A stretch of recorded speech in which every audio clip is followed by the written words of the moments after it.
Good afternoon. Match 11 of the 1987 Cricket World Cup was played here in India today. The match was at Delhi and it was the Group 1 match between Zimbabwe versus Ireland. Victory for Zimbabwe would move them on to 4 points and put them in pole position to reach a second consecutive World Cup quarter-final.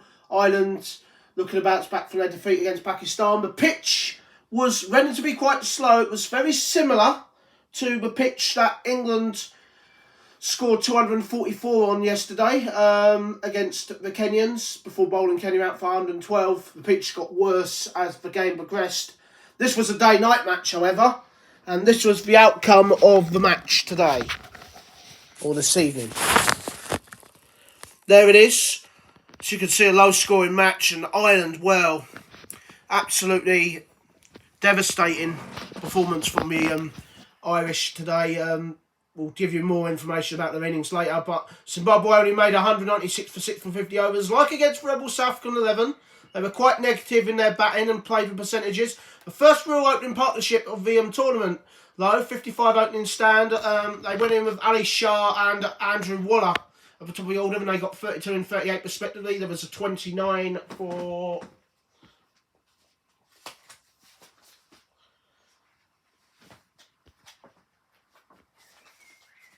There's a 29 for Kevin Coven. David Houghton fouled for the first time in the tournament, out for 1. 3 for Ian Butcher. Andrew Pykoff played probably the most positive innings of the match, 35 of 38 or 58 deliveries. Andrew Waller took 119 balls to score 38. It was that difficult out there. Although Ireland bowled tightly, Zimbabwe weren't that positive with that. There was 24 not out from Peter Rawson and 18 for Edo Brandes. Edo Brandes' 18 came off 33 deliveries, 24 of 29 deliveries for Peter Rawson. As they made 196 for 6 from their 50 overs. Probably just par. It was probably looking for 230, 240, but Ireland fielded pretty well. 30 for 0 for John Davidson, 30 for 2 for Nicholas de Groot, 9 for 1 for the first appearance in the tournament for Barry Seaban, 9 for 1, 17 for 0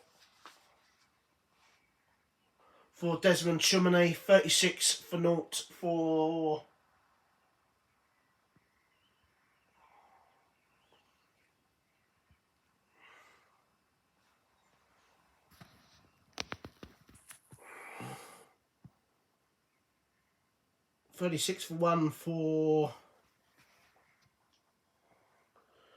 Imesh Maharaj, 21 for 0 for Adrian Covington, 2 for 43 superb bowling figures from Sanjay and Farashanam, and 5 for 0 for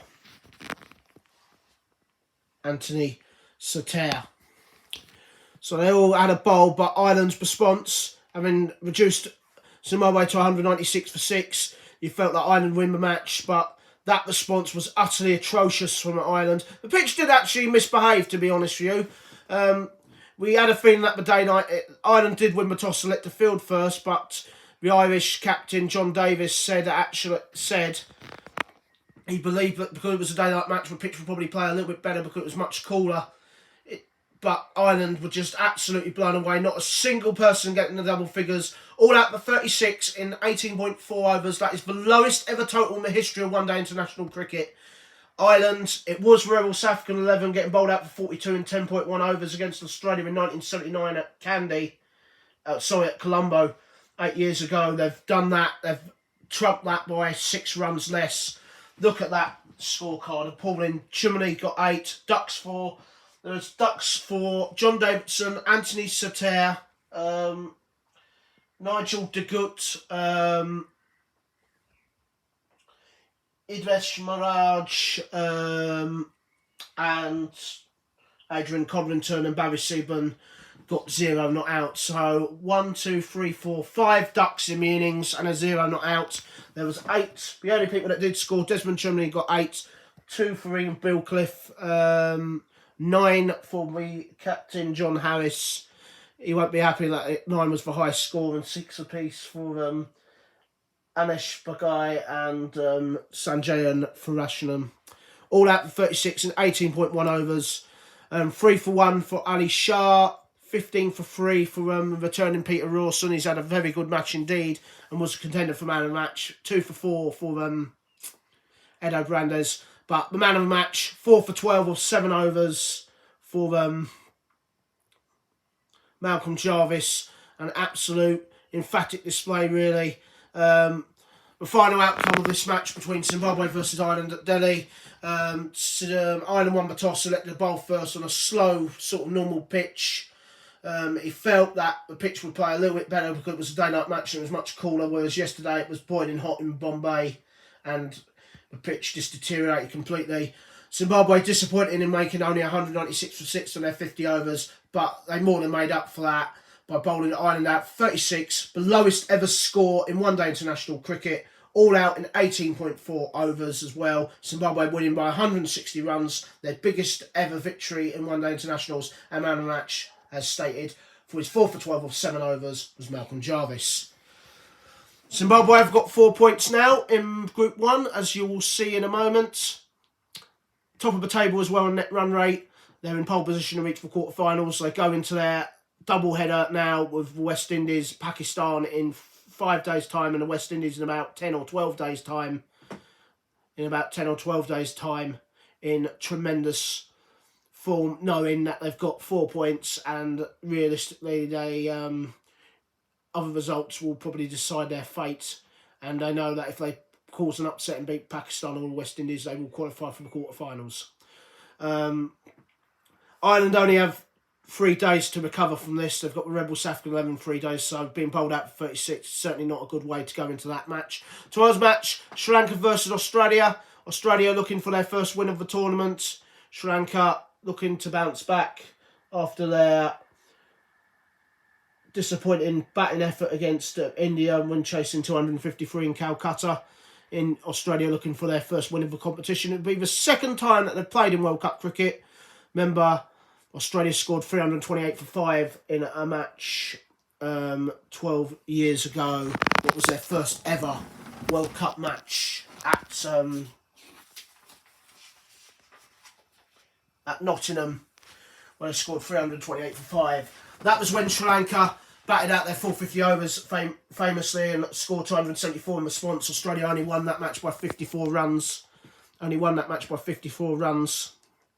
So Sri Lanka will be hoping for a better batting performance tomorrow, and Australia will be hoping that they can get their first win of the competition. Let's have a look at the Zimbabwean star players. Once again, John Tricos didn't bat and didn't bowl, so he's had a pretty comfortable day, the Zimbabwean captain, but we'll have to wait and see what's happened. Dave Houghton's fouled for the first time this tournament. His first failure of this competition. He's still the leading run scorer. However, that probably won't last long, especially with a certain Ramesh Raja breathing down his neck.